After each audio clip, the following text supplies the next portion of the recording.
মেয়েরা যারা আছেন, মহিলারা যারা আছেন, তারা মানে 4 মাস পর দিতে পারে, এবং যারা পুরুষরা আছেন তারা 3 মাস পর দিতে পারে। আর রক্ত শরীরের মধ্যে এমনিতেই যদি না দিই, আমরা দাম যদি না করি, কিছু বিশেষ করে আরবিসি, এটা এমনিতেই নষ্ট হয়ে যায়।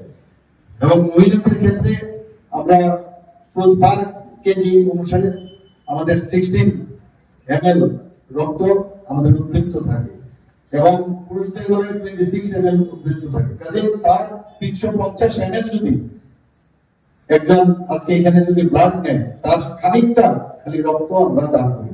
আমি আশা করি এই রক্তদানের মাধ্যমে যারা মুমূর্ষু ব্যক্তি তারা মনে রাখবে যে আমি কারো রক্ত আমি পেয়েছি, এবং তাতে করে সে ভালোভাবে সুস্থ হবে, এবং যারা দেবে তারও এর থেকে বড় দাম আর কিছু হবে না। এবং আজকের এই মাননীয় প্রধানমন্ত্রীর যে জন্মদিন উপলক্ষে আমি সবাইকে হার্দিক অভিনন্দন